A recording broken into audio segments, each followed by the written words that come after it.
दोस्तों नमस्कार, मेरे एक और नए वीडियो में आप लोगों का स्वागत है। दोस्तों दीपावली बीत गई, कुछ जगह गोवर्धन पूजा आज मनाई गई, कुछ जगह कल मनाई जाएगी। मैं सारी त्योहारों के लिए बहुत बहुत धन्यवाद और बड़े बुजुर्ग लोगों से आशीर्वाद की कामना करते हैं। कृपया आप लोग इस चैनल को सब्सक्राइब कर लें। मैं सत्य प्रकाश आपसे रिक्वेस्ट करते हैं। दोस्तों इस वीडियो में हम बात करेंगे बिहार की। बिहार में विधानसभा का चुनाव चल रहा है। जिस तरीके से पटाखों की आवाज से दिए का घी का जो दिया जला उसकी खुशबू कमजोर हुई, लेकिन उजाला बहुत हुआ। आपने देखा अयोध्या में जलते हुए दिए को, जो वहां के कर्मचारी थे वो जलते हुए दिए को झाड़ू लगा रहे हैं। आप वीडियो के माध्यम से देख सकते हैं, लेकिन इनकी कोई इसमें गलती नहीं है बिल्कुल भी, क्योंकि ये बेचारे कर्मचारी हैं। इनको जो आदेश मिलेगा, जिस तरीके से काम करते हैं, सभी लोगों को ये चीजें बिल्कुल श्योर मालूम है। दोस्तों अगर हम बात करें तो बिहार की, तो बिहार में ऐसी समस्याएं हैं कि जिसको लेके आरजेडी चुनाव में है। लेकिन जिस तरीके से आरजेडी ने 143 सीटों का धमाका दिया, 143 सीटों का धमाका दिया, उसके बाद बिहार में जो होली मनाई गई उसका अलग ही लुत्फ उठा। आरजेडी ने 143 सीटों की लिस्ट दे दी कि महागठबंधन की तरफ से आरजेडी 143 सीटों पर चुनाव लड़ेगी। इससे मैसेज साफ हो गया कि आरजेडी महागठबंधन की तरफ से मुख्यमंत्री तेजस्वी यादव जी बनेंगे, क्योंकि उनके पास सीटें ज्यादा रहेंगी, ज्यादा सीटें जीतने के। क्योंकि ना कांग्रेस की तरफ से और गठबंधन की तरफ से मुखरता से बातें नहीं रखी जा रही थी कि मुख्यमंत्री कौन बनेगा। और बिहार की जनता ये चाहती है कि जो 20 साल का कार्यकाल है माननीय नीतीश कुमार का अलग अलग गठबंधनों के साथ, उस कार्यकाल के सामने तेजस्वी यादव मजबूती से खड़े हैं।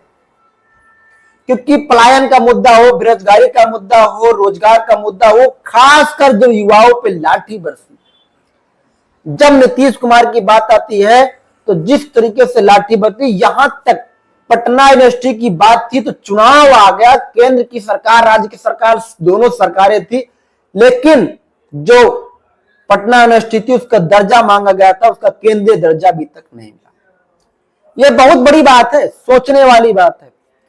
और वही नहीं, तेजस्वी यादव ने जिस तरीके से ये एनालिसिस करके अपने तरीके से चुनाव लड़ाया है, चुनाव लड़ा रहे हैं, प्रत्याशी खड़ा कर रहे हैं।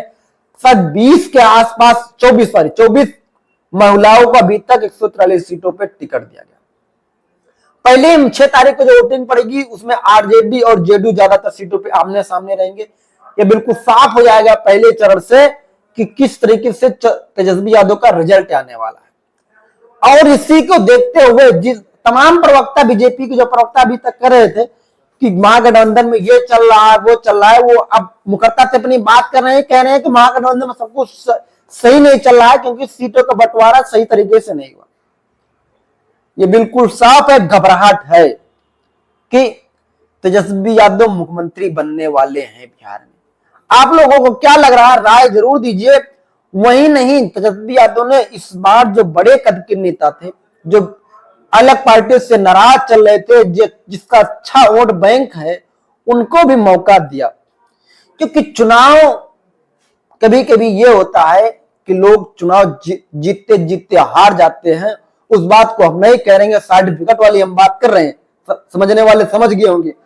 उस स्तर पे अगर जाता है चुनाव तो तेजस्वी यादव उसके लिए भी तैयार है, क्योंकि अगली बार 92 लाख के 95 के आसपास वोट मिला था आरजेडी को, और जो बीजेपी थी उसको 80 लाख।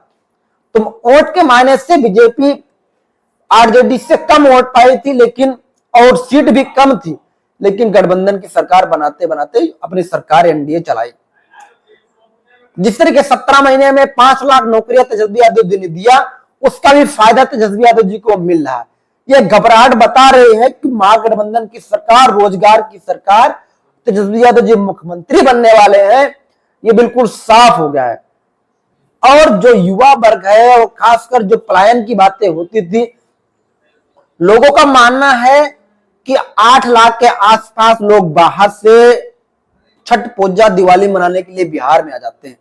8 लाख के आसपास वोट कटे थे, वो बराबर हो जाए। ये देखने वाली बात होगी किसके पक्ष में वोट जाता है। लेकिन जो बाहर रहता है, खासकर उत्तर प्रदेश बिहार के लोग जिस तरीके से उनको इस चीज को झेलना पड़ता है। कोई बड़े स्तर पे भी कोई अधिकारी रैंक का भी आदमी होता है, लेकिन उसको हिंदी पट्टी के क्षेत्रों में जाते हैं तो उनको बिहारी ही बोला जाता है। यूपी वाले को हमको भी बिहारी बोला था। उत्तर प्रदेश अयोध्या के रहने वाले हिंदी बोलते हैं और आपके आशीर्वाद से अच्छे लेवल पे हम काम करते हैं, लेकिन हमको बिहारी ही बोला जाता है। मुंह पे नहीं बोलेंगे, बाद में बोलेंगे। उसका सबका असर इस चुनाव में पड़ेगा। जिस तरीके से भीड़ जा रही है ट्रेनों में, वो तो बताया कि आगे आप वीडियो गलत मत डालिए, उसको हम नहीं कहेंगे। केंद्रीय मंत्री हैं, रेल मंत्रालय की तरफ से आपने देखा होगा अनेक चीजें हैं, लेकिन इसका सबका असर पड़ेगा, क्योंकि बिहार में जाने वाले ट्रेनों में किस तरीके से भीड़ रहती है सभी लोगों ने देखा। ये बातें हैं। आप लोग बताइए, क्या महागठबंधन की सरकार बिहार में आ पाएगी, नहीं आ पाएगी? या जिस तरीके से चाणक्य नीति या बीजेपी दोबारा एनडीए की सरकार दोबारा बनेगी? वीडियो में इतना ही। वीडियो अच्छी लगे चलो सब्सक्राइब करिए, वीडियो ज्यादा से लोग भेजिए। जय हिंद, जय भारत, जय संविधान।